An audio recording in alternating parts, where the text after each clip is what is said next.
पूज्य प्रवर्तक श्री जी एवं गुरुदेव के मंगलमय आशीर्वाद से आप सभी प्रिय श्रोतागणों के समक्ष व्याख्यान माला का ये क्रम चल रहा है। इस व्याख्यान माला के क्रम में आप लोग लाभ ले रहे हैं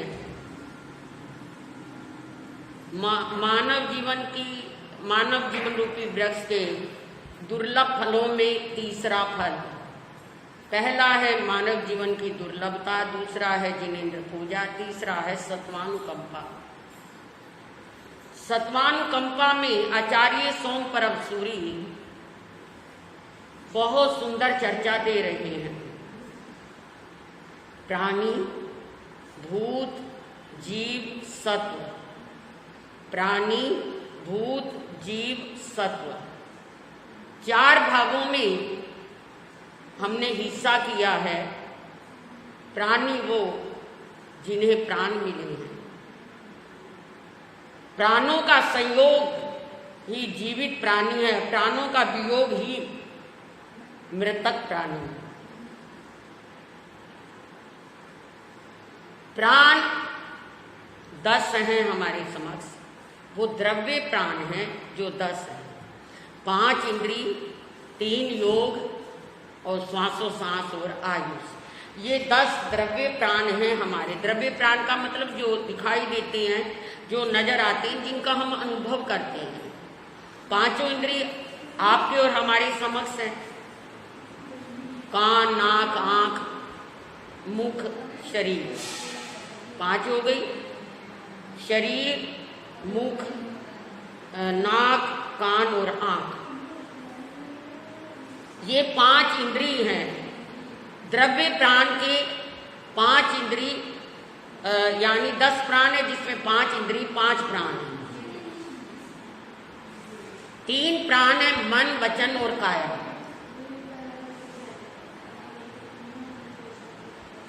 मन के द्वारा प्रतिपल कुछ ना कुछ चलता रहता है। वचन के द्वारा हम कुछ ना कुछ बोलते रहते हैं। काया के द्वारा हम यहाँ वहाँ इधर उधर चलते फिरते रहते हैं। श्वासोश्वास, हम कहीं भी जाएं, कहीं भी रहें, कुछ खाएं, बैठें, चलें, सोए, श्वासोश्वास हमारा साथ रहता है, यानी श्वास चलता रहता है। और आयु जब तक है आयु। तो ये 10 द्रव्य प्राण हैं, और जिसमें ये 10 द्रव्य प्राण है उसे हम प्राणी कहते हैं। और ये जब तक श्वासोश्वास और आयुष है तब तक जीवित प्राणी है। जब ये नहीं रहते हैं तो मृतक प्राणी हो जाता है। प्राणी भूत, जितनी ये वनस्पति काय है, कंदमूल, फल फूल, बीज, हरि अंकुर, कण, कपास्या, नीलन, फूलन, ये सब भूत है। इसे हम भूत, वैसे तो एक भूत वो भी होता है जैसे भूत प्रेत कहते हैं, नहीं, यहाँ वनस्पति को भी भूत कहा गया है, आगमन। और सत्व, सत्व से मतलब तरस काय के जीव, सीप, शंख, जोगल, स्याग, लोया, जूम, लीक, चाचड़, माकर, घोड़ा, तुलसी, मक्खी, मच्छर, भुंडी, भमरा, जल में रहने वाले, पृथ्वी पर चलने वाले, आकाश में उड़ने वाले, भुजाओं के बल चलने वाले, पाँव के बल चलने वाले, जितने भी जीव जंतु हैं, पशु हैं, पक्षी हैं, इंसान हैं, वो सब किस में आ जाते हैं? जीव सत्व में आ जाते हैं। आचार्य अमित गति ने सत्व को लेकर कहा, सत्वै सुमैत्री, सत्वै सुमैत्री। जीव सत्व के प्रति मैत्री का भाव होना ही हमारे लिए अहिंसा है, करुणा है, अनुकंपा है, रहम है। अहिंसा, करुणा, अनुकंपा, रहम, दया, ये सब एक ही सिक्के के पहलू शब्द हैं। लेकिन आप लोग ध्यान देंगे, हमारा जन्म और मरण क्यों बढ़ता है? हम 84 लाख जीवा योनि में परिभ्रमण क्यों करते हैं? जितनी हम हिंसा करते चले जाएंगे, हिंसक बनते चले जाएंगे, हिंसा में लगे रहेंगे, उतना ही हमारा जन्म मरण बढ़ता चला जाएगा। संसार असौ मूलम कम्मम तस्वी हुंती कसाया। आचार्य भद्रभाव स्वामी से पूछा था, प्रभु संसार का मूल क्या है? तो उन्होंने कहा संसार का मूल जन्म और मरण है। प्रभु जन्म और मरण का मूल क्या है? कर्म है। कर्म का मूल क्या है? रागाए दोषाय द्विकम में बीजन, राग और द्वेष है। राग और द्वेष किसके कारण है? कसायों के कारण है। ये पूरी लड़ी है, श्रृंखला है। संसार, जन्म मरण, जन्म मरण, कर्म, कर्म कसाय, कसाय राग द्वेष, राग द्वेष क्रोध मान माया लोभ, ये सब एक पूरी लड़ी चलती है, पूरी श्रृंखला चढ़ती है। और इसी श्रृंखला के कारण हमारा जन्म मरण बढ़ता है। इसीलिए आचार्य अमित गति कहते हैं, सत्वानुकंपा, जीवों के प्रति, सत्व के प्रति मैत्री का भाव रखो। जितना आप जीवों की दया अनुकंपा करते जाएंगे, उतने ही संसार, भव भ्रमण, जन्म मरण और क्या कर्म से कटते यानी दूर होते चले जाएंगे। संसार परिभ्रमण से बचते चले जाएंगे। संसार परिभ्रमण किसके कारण है? हिंसा के कारण है। और इसीलिए कई बार मेरे मन में एक चिंतन आता है, कई बार मेरे मन में एक विचार आता है कि हम गृहस्थ में रहकर भी प्रचार प्रसार कर सकते थे, पढ़ाई कर सकते थे, जीवन जी सकते थे। साधु जीवन लेकर ये सब क्या जरूरत थी?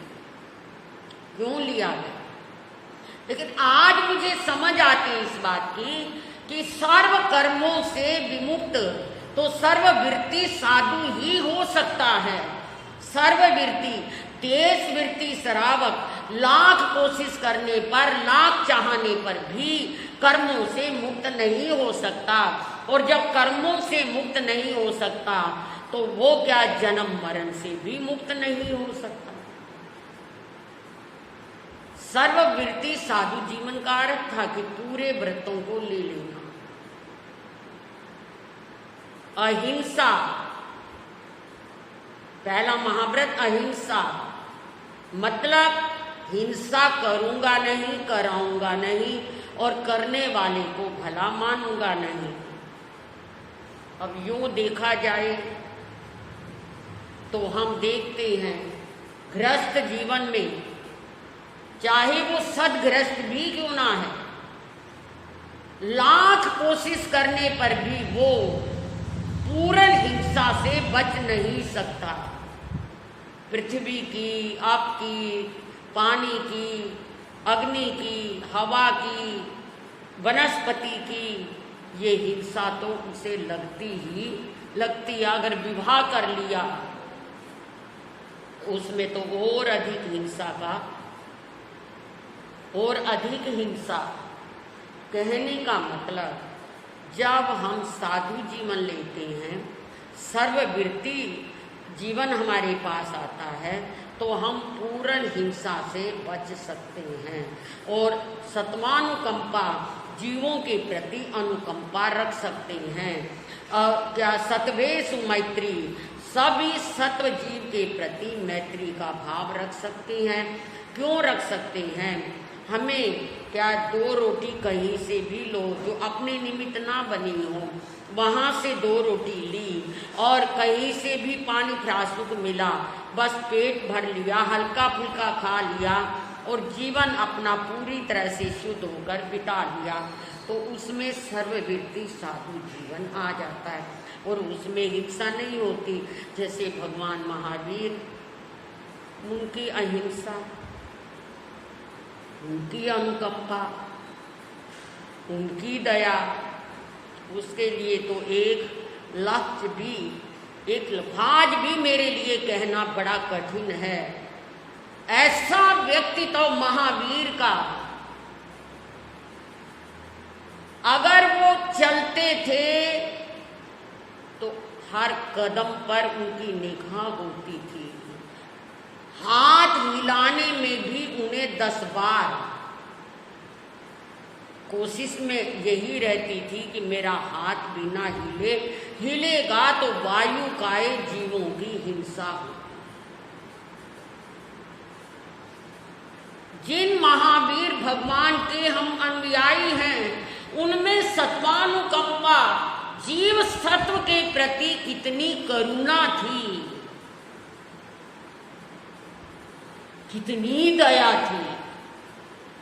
और जीवों की तो बात छोड़िए, वो पृथ्वी, पानी, हवा, वनस्पति, इन सब की हिंसा से भी पूरी तरह विरक्त थे, पूरी तरह। हम केवल सोच ही सकते हैं,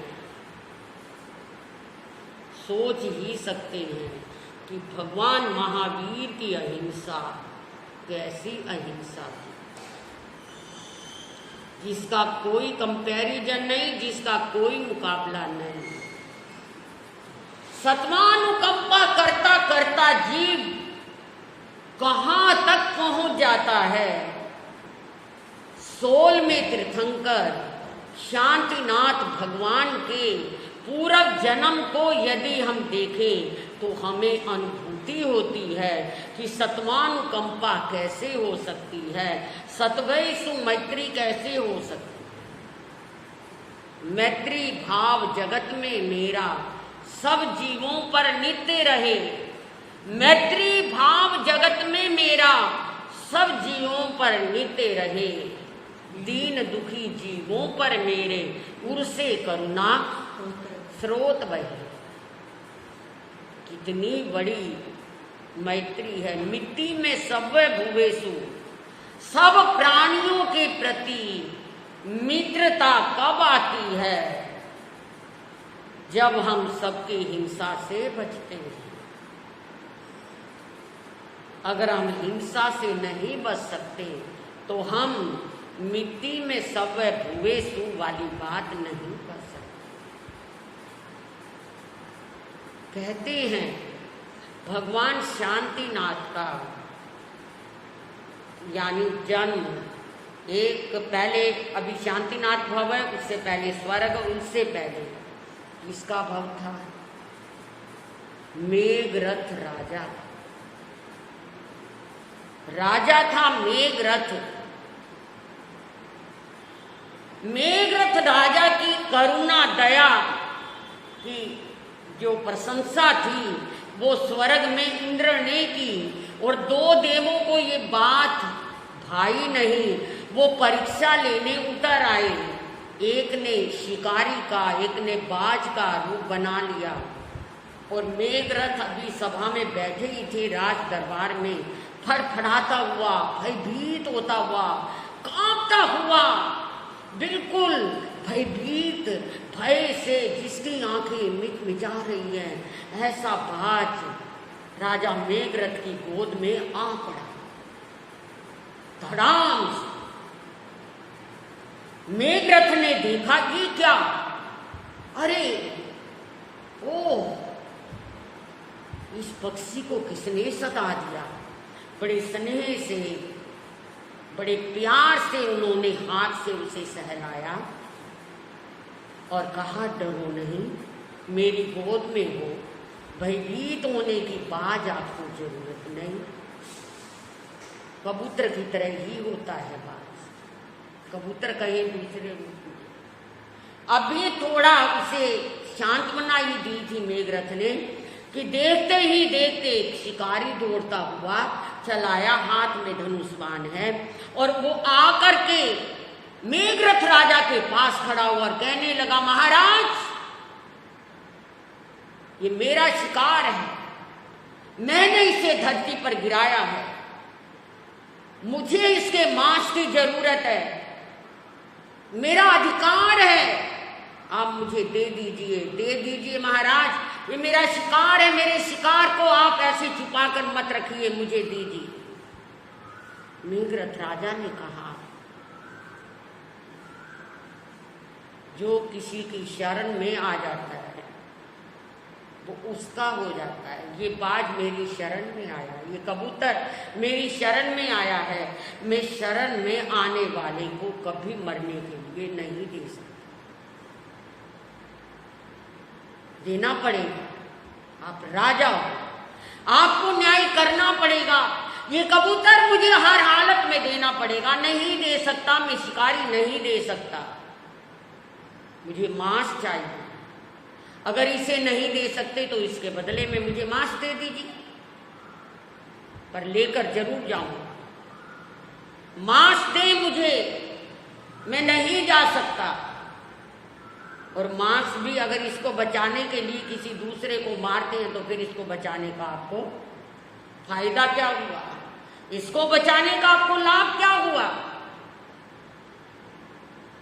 मेघरथ चिंतन करने लगा, पालतू ठीक है, किसका मांस दो, ये मैं अपना ही दे दूं ना, मेरा मांस क्या काम आएगा। उसी वक्त भरे दरबार में मेघरथ ने कहा, जाओ जल्दी से तराजू ले आओ, एक तखड़ी ले आओ। तराजू आ गई, मंत्री, वजीर, रानी, राजकुमार सब कहते, महाराज जी क्या कर रहे हो। नहीं, एक पलड़े में कबूतर को, बाज को रख दिया, और दूसरे में सबके रोकने पर, मना करने पर, प्रार्थना करने पर, विनती करने पर भी मेघरथ नहीं माने और अपनी जांग का मांस काट काट कर दूसरे पलड़े में रखने लगे। हाथ का, पांव का, जांग का, पेट का, न जाने कहाँ कहाँ का मांस काटते गए, रखते गए, पर वो देव माया थी, पलड़ा बराबर ना हुआ। अंत में हार कर मेघरथ स्वयं पलड़े में, सबके रोकने पर, मना करने पर भी पलड़े में बैठ गए और कहा, आओ शिकारी, ले जाओ, मुझे जो करना है मेरे इस मांस का कीजिए। देखिए, ये है सत्वानुकंपा, कितनी बड़ी करुणा है, दया है। स्वयं का मांस काट कर देना, जरा सा चीरा भी लग जाए तो 10 बार मुंह से ओह आय निकलती है, और वहाँ पूरा मांस ऐसे काट काट कर दे देना बहुत बड़ी बात है। और ऐसे परिणामों से देना, ऐसे भावों से देना, ऐसे विचारों से देना कि जिसमें ये पल पल बना हुआ है, अरे मेरा मांस क्या काम आएगा, इस कबूतर की जो कैसा डर रहा है, फड़फड़ा रहा है, इसकी जान बच जाएगी, इसके प्राण बच जाएंगे, मुझे क्या करना है, मुझे क्या करना है। कहते हैं इतने परिणाम प्रबल हो गए, शुद्ध और पवित्र हो गए राजा मेघरथ के। उसी घड़ी उसी पल पलड़े में बैठे बैठे तीर्थंकर नाम कर्म गोत्र का बंद कर, तीर्थंकर नाम कर्म गोत्र का। जब वो स्वयं पलड़े में बैठ जाते हैं तो शिकारी ने और कबूतर ने पूर्ण तरह से देव का रूप बना लिया, अपना वास्तविक रूप बना लिया और कहा कि महाराज, हमने सुना था कि आपके अंदर इतनी बड़ी अनुकंपा है, दया है, करुणा है, लेकिन हमें विश्वास नहीं हुआ, पर अब हम अपनी आंखों से देख रहे हैं। बार बार बंदन नमन किया और दोनों देव चले गए। मगर इन्हीं शुद्ध परिणामों से, क्योंकि मेघरथ को तो नहीं पता था कि ये मेरी परीक्षा है, मगर भाव इतने चढ़ते चले गए। कल भी मैं बता रही थी, भावे भावना भाई ये, भावे दीजे दान, भावे धर्म आराधिए, भावे केवल ज्ञान। भाव में इतनी बड़ी शक्ति है। भावों से दिया हुआ दान, भावों से भाई हुई भावना तुरंत उसी पल व्यक्ति का कल्याण करती है। देव चले गए, मेघरथ ने तीर्थंकर का गोत्र बांध लिया, तीर्थंकर नाम कर्म गोत्र का। भावना के द्वारा कुछ दिया नहीं, कुछ लिया नहीं, पर दिया लिया क्यों नहीं, अपने तन का एक एक कतरा काट काट कर भावना को शुद्ध और पवित्र रख करके इतना उच्च कोटि का दान आज तक कभी किसी ने अपने शरीर को काट कर नहीं दिया होगा। वही मेघरथ है। आगे चलकर भगवान शांतिनाथ सोल में तीर्थंकर बने, सोल में तीर्थंकर बने। कहते हैं 24 तीर्थंकर में केवल 3 तीर्थंकर ऐसे हैं, शांतिनाथ, पूतुनाथ और अरेनाथ, जो क्या है तीर्थंकर भी बने और चक्रवर्ती भी बने, यानी 6 खंड के मालिक भी बने। कितनी रिद्धि समृद्धि को कहा। ये सत्मानुकंपा है, ये उदाहरण सत्व के प्रति करुणा का है। करुणा का भाव ही हमें भविक बनाता है। करुणा का भाव ही हमारे अंदर भव्यता और सम्यकता और सम्यक दृष्टि को लेकर आता है। जहाँ करुणा का भाव नहीं रहता, वहाँ जीव भवी नहीं रहता, अभवी हो जाता है। वहाँ संकित नहीं आती, वहाँ संकित भी मिथ्यात्व रूप में परिवर्तित हो जाती है। तो मेरे प्रिय भाई बहनों, श्रोतागणों, आपने सुना है कि सर्ववृत्ति जीवन ही क्या है, सब हिंसा से बच सकता है और अनुकंपा को ले सकता है। गृहस्थ में रहकर लाख कोशिश करने पर भी हम सब जीवों की हिंसा से बच नहीं सकते। मोटी हिंसा से तो बच जाएंगे, लेकिन सूक्ष्म हिंसा से बचना कठिन है। इसीलिए सर्ववृत्ति जीवन साधु जीवन का महत्व है। हर साधु साध्वी में ये चिंतन आए, ये मनन आए, ये विचार आए कि हमने सर्ववृत्ति जीवन इसीलिए लिया है कि हम पूरी तरह हिंसा से अपने आप को बचाकर रखें। तब तो लाभ है इस जीवन का, वरना तो वेश बदलने वाली बात है, और वेश बदलने से तो कभी कुछ बनता नहीं। जब तक जीवन ना बदले, ऐसा हम चिंतन करें। और चिंतन कर कर आचार्य सोम परब सूरी द्वारा बताए गए मानव जीवन के 6 फलों में सत्वानुकंपा फल का विचार करें। जो करेंगे हिंसा से बचते रहेंगे, अनुकंपा भाव में जानते रहेंगे, उन सब का सदैव कल्याण होगा। इन्हीं शब्दों के साथ बोलिए भगवान महावीर स्वामी की जय। ओम शांति। श्री चतारी मंगलम, अरिहंता मंगलम, सिद्धा मंगलम, साहु मंगलम, केवली पनतो धमो मंगलम। चतारी लोगुत्मा, अरिहंता लोगुत्मा, सिद्धा लोगुत्मा, साहु लोगुत्मा, केवली पनतो धमो लोगुत्मा।